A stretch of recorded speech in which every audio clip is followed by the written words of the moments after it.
Hi hello എല്ലാവർക്കും നമസ്കാരം. ഞാൻ എന്തുകൊണ്ടാണ് യൂട്യൂബിൻ്റെ അകത്ത് വീഡിയോ പോസ്റ്റ് ചെയ്യാത്തത്, എവിടെ പോയി, പേടിച്ച് പനിച്ച് വരച്ച് കിടക്കുകയാണോ എന്നൊക്കെയുള്ള കുറേ ക്വസ്റ്റ്യൻസ് എനിക്ക് വാട്സപ്പിൽ വരുന്നുണ്ട്. എനിക്ക് എൻ്റെ കൈവിട്ടു എന്ന് പറഞ്ഞിട്ട് ഒരു സഹോദരൻ, നമുക്ക് all Indian sir sisters and brothers എന്നാണല്ലോ. അപ്പോൾ സഹോദരൻ പറഞ്ഞിട്ടുണ്ടായിരുന്നു, അത് കേട്ട് പേടിച്ച് വീട്ടിൽ പനിച്ച് കിടക്കുകയാണോ എന്നൊക്കെ ചോദിച്ച് കളിയാക്കിയിട്ടൊക്കെ എനിക്ക് മെസ്സേജൊക്കെ വരുന്നുണ്ട് കേട്ടോ. പേടിയില്ലാതിരിക്കോ, മനുഷ്യനല്ലേ, മനുഷ്യന്മാർക്ക് പേടി ഉണ്ടാവൂലേ? ഞാൻ അതിനുള്ള മറുപടി അപ്പം തന്നെ പറഞ്ഞിട്ടുണ്ട്. ഓൻ കൈ ഇട്ടു തന്നെ, ഓൻ്റെ ഉപ്പൂപ്പ എന്നെ തല ഇട്ടു തന്നിട്ട് ഞാൻ അനങ്ങിയിട്ടില്ല. പിന്നെ സോഷ്യൽ മീഡിയയിൽ വരാത്തതിന് കാരണം എന്താ വെച്ചാൽ കുറേ വർക്കുണ്ട് ഗൈസ്. ഒന്നാമത് വെക്കേഷൻ ടൈമാണ്, കുറച്ച് ദിവസം അടുപ്പിച്ച് സ്കൂളില്ലാത്തതാണല്ലോ. അപ്പോൾ സ്കൂളില്ലെങ്കിൽ എനിക്ക് കറക്റ്റ് എന്ന് പറഞ്ഞിട്ടുണ്ടെങ്കിൽ അവർ ഫുഡ് ഇവിടെ റെഡി ആയിട്ടില്ലെങ്കിൽ 2 മനുഷ്യന്മാർ എന്നെ തിന്നിട്ട് പോകും, എൻ്റെ 2 മക്കൾ. അതുകൊണ്ട് ഫുഡിൻ്റെ കാര്യം രാവിലെ തന്നെ എഴുന്നേറ്റ് നമ്മുടെ ഫുഡിൻ്റെ കാര്യമൊക്കെ റെഡിയാക്കി വെച്ചിട്ട് വേണം എനിക്ക് വരയ്ക്കാനിരിക്കാൻ. പിന്നെ വരച്ച് ഒന്ന് റെസ്റ്റ് എടുക്കുന്ന സമയത്തായിരിക്കും മൊബൈൽ നോക്കാനുള്ളത്. ഇഷ്ടംപോലെ കോൾസ് മെസ്സേജസ് ഒക്കെ വരുന്നത്. ഞാൻ ഇന്നൊരു ദിവസം എനിക്ക് വന്ന കോൾസ് കാണിച്ചു തരാം.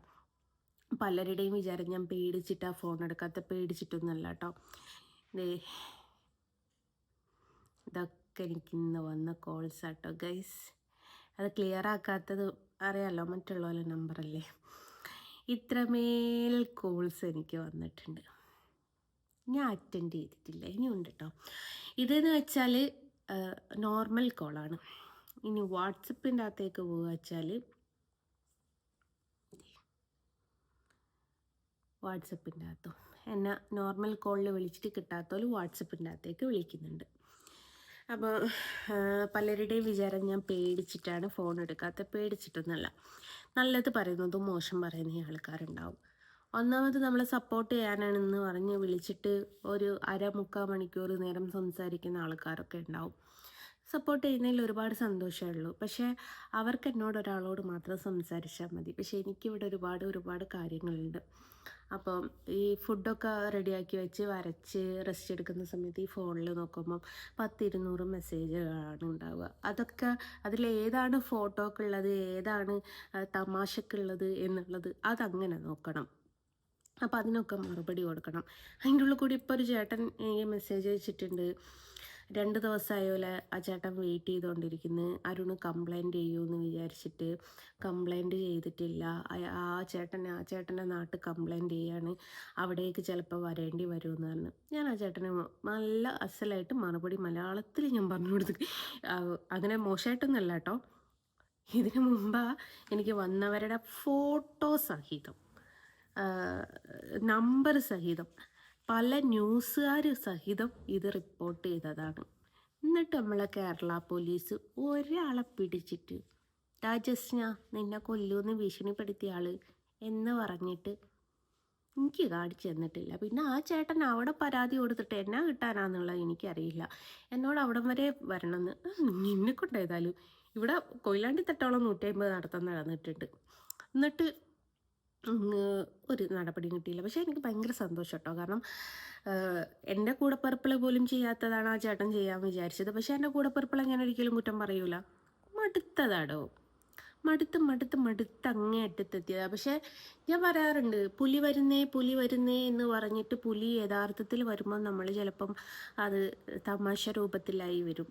പല പ്രാവശ്യമായി എന്നെ കൊല്ലും, തട്ടും, വെട്ടും എന്നൊക്കെ പറഞ്ഞിട്ട് പല മെസ്സേജുകളും കോളുകളും ഒക്കെ വരുന്നുണ്ട്. അപ്പോൾ എല്ലാത്തിനെയും നമ്മൾ നിസ്സാരാക്കി കണ്ടെങ്ങാൻ ഒരു ദിവസം മേ ബി അത് നടന്നേക്കാം. നടന്നാൽ എത്രക്ക് സന്തോഷമാകുമെന്നറിയോ? ഇപ്പം തന്നെ കമൻ്റ് ഇടാൻ വരും, ആ ഒരു ദിവസം വന്നാൽ മതിയായിരുന്നു എന്ന് പറഞ്ഞിട്ട്. എന്നെ അവർ തട്ടിയെ മുട്ടിയെ കൊല്ലിയെ വെട്ടിയെ കൈ വെട്ടിക്കൊണ്ടുപോവുക, കാല് വെട്ടിക്കൊണ്ടുപോവുക, എന്താ വേണേലും ചെയ്തോട്ടെ. പക്ഷേ എനിക്ക് പേടി എൻ്റെ മക്കളെ തൊടാതിരുന്നാൽ മാത്രം മതി, വേറെ കുഴപ്പമൊന്നുമില്ല. ഇതിന് മുമ്പ് ഇങ്ങനെ ഒരു ഇഷ്യൂ ഉണ്ടായ സമയത്ത് സ്പെഷ്യൽ ബ്രാഞ്ച് എന്നൊക്കെ വന്നിട്ട് അന്വേഷണമൊക്കെ നടത്തിയിട്ടുണ്ട് കേട്ടോ, ഇല്ലയെന്ന് ഞാൻ പറയുന്നില്ല. അവർ വന്ന് എൻ്റെ വീടിൻ്റെ മുമ്പിൽ ജനാലിച്ചിൽ പൊട്ടി കിടക്കുകയാണ്, എങ്ങനെയാണ് പൊട്ടിയത് എന്നൊക്കെയുള്ള റിപ്പോർട്ടുകളും കാര്യങ്ങളൊക്കെ അവർ എടുത്തിട്ട് പോയതാണ്. അവർക്ക് ഇതിനു മുമ്പ് ആരോ ഇതേപോലെ പരാതി കൊടുത്ത്, അത് മുഖ്യമന്ത്രിക്ക് ആരോ പരാതി കൊടുത്തതാണ്. അങ്ങനെ അവരുടെ അടുത്തേക്ക് വന്ന് ഞാൻ പറഞ്ഞു ഇങ്ങനെ ഇങ്ങനെ ഇഷ്യൂസൊക്കെ ഉണ്ടായിട്ടുണ്ടായിരുന്നു എന്നൊക്കെ പറയുകയും ചെയ്തിട്ടുണ്ടായിരുന്നു. കൊയിലാണ്ടി പോലീസ് സ്റ്റേഷനിൽ അന്വേഷിച്ചാൽ അറിയാം, ഒരുപാട് പരാതി ഞാൻ കൊടുത്തിട്ടുണ്ട്. അപ്പം മിക്കത് അവർ പറയുന്നത് സൈബർ ക്രൈം ആയതുകൊണ്ട് നിങ്ങൾ കോടതിയിലേക്ക് കൊടുക്കണം. കോടതിയിൽ പോകുമ്പം പറയും ആ വിളിച്ച ആളുടെ യഥാർത്ഥ അഡ്രസ്സ് ഇല്ലാതെ നമുക്ക് ഒരു നോട്ടീസ് പോലും അയക്കാൻ പറ്റൂല. പിന്നെ നമ്മൾ മേലോട്ട് നോക്കിയിട്ട് ദൈവത്തിനോട് പറയാന്നല്ലാതെ വേറെ ഓപ്ഷൻ ഇല്ലല്ലോ, ഇപ്പോഴത്തെ കാലഘട്ടമാണല്ലോ.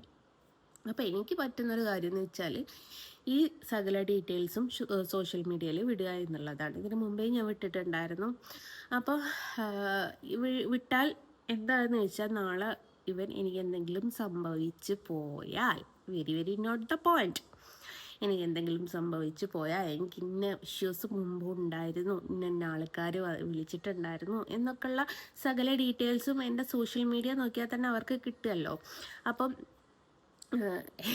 ആരായാലും ഒരു എന്താ പറയുക, തെളിവുകൾ വെച്ചിട്ടേ പോവുള്ളൂ എന്ന് പറയലുണ്ടല്ലോ. ആ ഒരു തെളിവുകളായിട്ട് മാത്രമാണ് ഞാനിതിനെ കണക്കാക്കുന്നത്. കാരണം ഈ ഒരു ഈ വെട്ടും കുത്തും അന്നെന്നൊക്കെ പറഞ്ഞിട്ട് എനിക്കിപ്പം ഞാൻ 13 വർഷമായി വര തുടങ്ങിയിട്ട്. ഈ 13 വർഷത്തിൻ്റെ ഇടയിൽ ഓരോ വർഷവും അല്ലെ 6 മാസവും കൂടുമ്പോൾ ഞാനിത് കേൾക്കുന്നതാണ്. ഇന്നുണ്ട് ഒരുത്തന് അവൻ്റെ പേഴ്സണൽ പാർട്ടിൻ്റെ ഫോട്ടോ എനിക്ക് അയച്ചു തന്നിട്ടുണ്ട്. എന്നിട്ട് വീഡിയോ കോൾ വരാൻ, എന്തേനോ അവൻ്റെ അമ്മായിനെ കാണാനോ. അങ്ങനത്തെ ബുദ്ധിമുട്ടുകളും സഹിതം ഞാൻ ഒരുപാട് അനുഭവിച്ചിട്ടുണ്ട്. പക്ഷെ നാട്ടിലെ നമ്പറായാൽ ഞാൻ ചെയ്യുന്നത്, എന്നെ ഫോളോ ചെയ്യുന്ന ആൾക്കാർക്കറിയാം ഞാൻ എന്താ ചെയ്യുക എന്നുള്ളത്. വേറെ നമ്പറിൽ കൊണ്ട് വിളിക്കും, അവരോട് ചോദിക്കും ചേച്ചിനെ വിളിച്ചിട്ട് കിട്ടുന്നില്ലല്ലോ ചേട്ടാ, ചേച്ചീൻ്റെ കയ്യിലൊന്ന് ഫോൺ കൊടുത്തേന്ന് പറഞ്ഞിട്ട് ഭാര്യമാരുടെ അടുത്ത് കാര്യം പറയലാണ്. ആ ഒരു കാര്യം 1-2 പ്രാവശ്യം ഞാനതൊരു വീഡിയോസ് ആയിട്ട് സോഷ്യൽ മീഡിയ പോസ്റ്റ് ചെയ്തു. എന്നതിന് ശേഷം നാട്ടിലെ നമ്പറിൽ നിന്ന് എനിക്ക് അങ്ങനെ വരാറില്ല കേട്ടോ. കാരണം ഇവർക്കൊക്കെ അറിയാം പരാതിപ്പെട്ടാൽ ഇത്രത്തോളേ ഉള്ളൂ എന്നുള്ളത് ഇവർക്കൊക്കെ അറിയാവുന്നതുകൊണ്ട് ഇവർ നിരന്തരമായിട്ട് എനിക്ക് അവരുടെ പേഴ്സണൽ പാർട്ട് അയച്ചു തരിക, അല്ലെ വേണ്ടാത്ത വീഡിയോസ് അയച്ചു തരിക, അങ്ങനെയൊക്കെ ഇഷ്ടം പോലെ നടന്നിട്ടുണ്ട്. അപ്പം ഞാൻ കംപ്ലൈൻറ്റ് കൊടുക്കുമ്പം ചില വേറെ ആരുടെയെങ്കിലും സിമ്മായിരിക്കും, അല്ലെങ്കിൽ നോർത്ത് ഇന്ത്യക്കാരുടേതാണെന്നും മറ്റേ ബംഗാളികളുടേതാണെന്നും. ഇതിനു മുമ്പ് ഞാൻ പോയി പരാതിപ്പെട്ടപ്പോൾ ഞാൻ ഏതോ ബംഗാളിയുടെ നമ്പറാണ് എന്നാണ്. അപ്പോൾ ഈ ബംഗാളിമാരെയൊക്കെ നാട്ടിലേക്ക് പണിക്ക് കൊണ്ടുവരുന്ന ആൾക്കാരുണ്ടല്ലോ, അപ്പോൾ അവരുടെ പേരിൽ, ഈ ബംഗാളിയുടെ പേരിൽ ഈ മുതലാളിമാർ നമ്പർ എടുത്തിട്ട് അവർക്ക് തോന്നിയ പോലെ മറ്റുള്ളവർക്ക് മെസ്സേജ് അയക്കുന്നത്, അതാണ് സംഭവം. അങ്ങനെ ബംഗാളിൻ്റെതാണെന്ന് പറഞ്ഞപ്പോൾ അതോടുകൂടെ എൻ്റെ ആ ഒരു ആഗ്രഹവും അവിടെ, എന്നുവെച്ചാൽ ആ വ്യക്തിയെ കിട്ടണമെന്നുള്ളൊരാഗ്രഹമല്ലോ, ആ ആഗ്രഹം അവിടെ അതോടെ തീർന്നു. പിന്നെ ഞാൻ ഇതിൻ്റെ പുറകെ നടക്കാറില്ല. പിന്നെ വരുന്ന നാട്ടിലെ നമ്പർ ഈ ബംഗാളിയുടെ സിമ്മാണെങ്കിൽ പോലും മുതലാളിയുടെ കയ്യിലാണല്ലോ ഉണ്ടാവുക. ഇതിനു മുമ്പ് എൻ്റെ വീഡിയോസ് തന്നെ എടുത്ത് നോക്കിയാൽ അറിയാം, 2-3 മാസം അല്ലെ ഒരു 6 മാസത്തിൻ്റെ ഉള്ളിലായിട്ട് ഇതേപോലെ എനിക്ക് എന്നെ ഒരു വൃത്തികെട്ട സൈറ്റിലൊരു ചെങ്ങായി വാട്സപ്പ് ഗ്രൂപ്പ് കയറ്റി. ഞാൻ നേരെ ചെങ്ങായിനെ വിളിച്ചിട്ട് ഞാൻ പറഞ്ഞു ചേച്ചീനെ വിളിച്ചിട്ട് കിട്ടുന്നില്ല, അല്ല ഒന്ന് ഫോൺ കൊടുക്കുമോയെന്ന് ചോദിച്ച് ചേച്ചീൻ്റെ കയ്യിൽ ഓനിഞ്ഞോട് ചാരാന്ന് ചോദിച്ചു. ഞാൻ പറഞ്ഞു ബിന്ദുവാന്ന് പറഞ്ഞു. എന്നാൽ പിന്നെ കിട്ടുന്ന അങ്ങ് വാങ്ങിക്കുമോ പറഞ്ഞു. ഞാൻ ദേഷ്യം പിടിച്ചിട്ടാവും കൊടുത്തത്, പക്ഷെ കിട്ടിയത് ഓരായിപ്പോയി.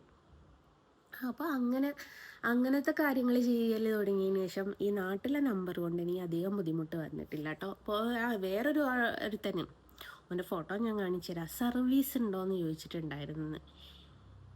എന്ത് സർവീസ്, ഏത് സർവീസ് എന്നൊക്കെ ചോദിച്ചിങ്ങനെ വരുമ്പോഴേക്കും ചേട്ടായി മെസ്സേജ് ഡിലീറ്റ് ചെയ്ത് പോയി. ഞാൻ വിചാരിച്ചു ഇന്നത്തേക്ക് എനിക്കൊരു വീഡിയോ ആയി, ഇനി അവൻ ബ്ലോക്ക് ചെയ്തിക്കുമോ എന്നുള്ളതറിയില്ല. ഒത്തിരി മെസ്സേജ് ഇതാ, അവനൊരു ബൈ പറഞ്ഞിട്ട് പോയതാട്ടോ. ഈ ചേട്ടനാണ് സർവീസിന് ആഗ്രഹം.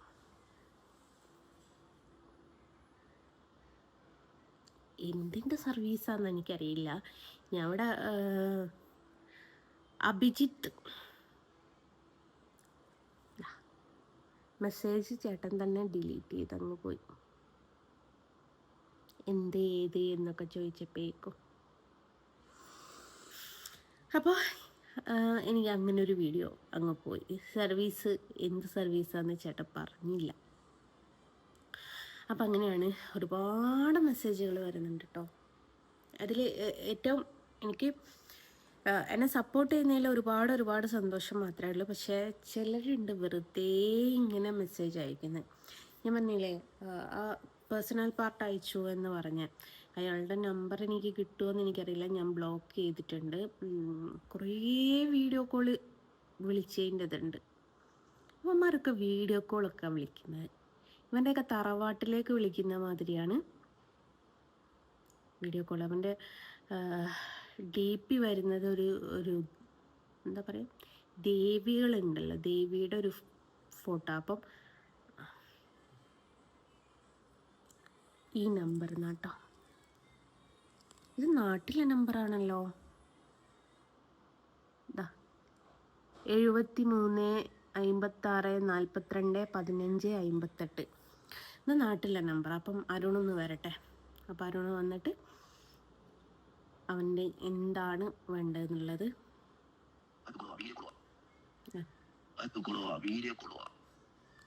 അവൻ അയച്ചു തന്നത് ഞാനിവിടെ കാണിക്കുന്നില്ല, കാരണം മക്കളൊക്കെ കാണുന്നതാണല്ലോ.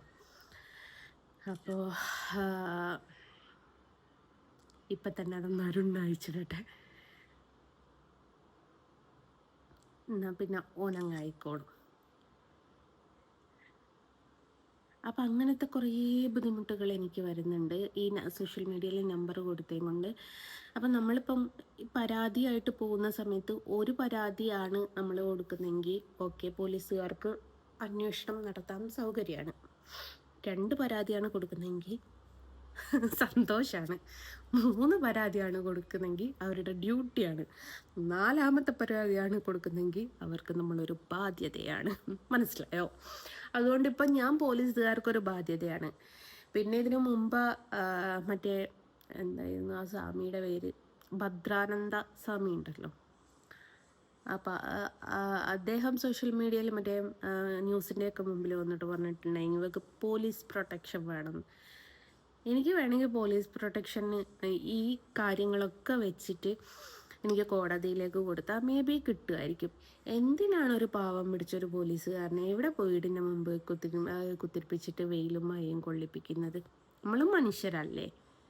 അതിലേക്ക് നല്ല നമുക്കൊരു CCTV ഒന്നും ഇപ്പോഴത്തെ കാലത്ത് വെച്ചിട്ട് കാര്യമല്ല. ആദ്യം അവർ CCTV മുഖം മറിച്ച് വന്ന് CCTV പോക്കിയാൽ പിന്നെ നമുക്കൊന്നും ചെയ്യാൻ പറ്റില്ല. പക്ഷെ നമ്മുടെയൊക്കെ തലയിൽ എഴുതി വെച്ചിട്ടുണ്ട് ഇന്ന കാലത്ത് ഇന്ന സമയത്ത് ഇന്ന രീതിയിൽ മരണപ്പെടണം എന്നുള്ളത്. അത് നമുക്ക് മാറ്റിയെടുക്കാൻ പറ്റില്ല. അതിപ്പോൾ പോലീസ് പ്രൊട്ടക്ഷൻ അല്ല, പട്ടാളത്തിൻ്റെ പ്രൊട്ടക്ഷൻ ഉണ്ടെങ്കിൽ പോലും നമുക്കതേ വിധിച്ചിട്ടുണ്ടാവുള്ളൂ. അപ്പോൾ നാളെ ഒരു പക്ഷേ നിങ്ങൾക്കൊക്കെ കേൾക്കാം ജസ്റ്റിനെ കൊല്ലപ്പെട്ടു എന്നോ, ദാരുണമായിട്ടുള്ള അന്ത്യം. ഒരുത്തൻ ഇതിനു മുമ്പ് എന്നോട് പറഞ്ഞത് നാളത്തെ ജിഷയാണ് ഞാൻ അറിയോ. അപ്പോൾ അതേപോലെ ഞാൻ ദാരുണമായിട്ട് കൊല്ലപ്പെട്ടു എന്നും അങ്ങനെയൊക്കെ നിങ്ങൾ കേൾക്കുന്നുണ്ടാവും. അതെൻ്റെ തലയിലെഴുത്താണ് എന്ന് കരുതിയിട്ട് എല്ലാവർക്കും സമാധാനിക്കാനേ പറ്റുള്ളൂ. ഞാൻ മരിച്ചു കിടക്കുമ്പോൾ ഞാൻ സഹിതം സമാധാനിക്കുക ചെയ്യുള്ളൂ. അതല്ലാതെ വേറെ ഓപ്ഷനില്ല. അപ്പോൾ അങ്ങനെയാണ്. ഇപ്പം ഞാൻ സോഷ്യൽ മീഡിയയിൽ സജീവമായിട്ട് വരാത്തതിൻ്റെ മെയിനായിട്ടുള്ള കാരണം എന്ന് വെച്ചാൽ, ഒന്നാമത് വെക്കേഷൻ സമയമായതുകൊണ്ട് മക്കൾ വീട്ടിലുണ്ട്. 2ാമത്തെ കാര്യം എന്ന് വെച്ചാൽ വരയ്ക്കാനുണ്ട്. വരച്ച് ഒന്ന് സൈഡാകുന്ന സമയത്താണ് ഞാൻ പറഞ്ഞില്ലേ മൊബൈൽ എത്രത്തോളം മെസ്സേജുകളുണ്ട്, അതിനൊക്കെ മറുപടി കൊടുക്കണം. എനിക്കെന്നിട്ട് കണ്ണൊക്കെ വേദനയായി തുടങ്ങി. എനിക്ക് എന്നോട് അധികം മൊബൈൽ ഉപയോഗിക്കരുതെന്ന് അറിയാം. അതൊക്കെ ഒന്ന് മെസ്സേജൊക്കെ ഒന്ന് നോക്കി കഴിഞ്ഞു എന്ന് കാണുമ്പോഴേക്ക് നമ്മുടെ ഫോട്ടോ അടങ്ങിയിട്ടുണ്ടാവും. അപ്പോൾ ഫോട്ടോ പെയിൻറ്റ് ചെയ്യണം, പിന്നെ അതിൻ്റെ ഉള്ളിൽ കൂടെ ഫുഡ് കഴിക്കണം, അങ്ങനെ വീട്ടിൽ അടിച്ചു വാരണം, തേച്ച് മുറണം, അലക്കണം, ഇങ്ങനെ പഠിച്ചിട്ടുള്ള ഓരോരോ കാര്യങ്ങളുണ്ടാവുമല്ലോ. ഇതൊക്കെ കൊണ്ടിട്ടാണ് ഞാനിപ്പോൾ സോഷ്യൽ മീഡിയയിൽ വരാത്തത്. അല്ലാതെ പേടിച്ച് പനിച്ച് വരച്ചിട്ടോ ഒന്നുമല്ല എന്നുള്ളത് പറയാണ്. പലരും എനിക്ക് കളിയാക്കി മെസ്സേജ് അയക്കുന്നുണ്ട്, സോഷ്യൽ മീഡിയ കാണുന്നില്ലല്ലോ പേടിച്ചു പോയോ എന്ന് ചോദിച്ചിട്ട്. അങ്ങനെ പേടിക്കുന്ന ഒരു വാപ്പയുടെ മകളൊന്നും അല്ല കേട്ടോ ഞാൻ, അതും ഞാൻ പറഞ്ഞുതരാം. അപ്പോൾ ഇതാണ് സോഷ്യൽ മീഡിയയിൽ വരാത്ത കാരണം. അപ്പോൾ ഇടയ്ക്കിടയ്ക്ക് ഞാൻ എൻ്റെ വിശേഷങ്ങളൊക്കെ പങ്കുവച്ചിട്ട് ഞാൻ വീഡിയോ ചെയ്യാം. അപ്പോൾ സപ്പോർട്ട് ചെയ്ത എല്ലാവരോടും thank you so much. Bye പറഞ്ഞിട്ട് ബൈ ഫ്രം ജസ്ന സലീം. ടാറ്റാ.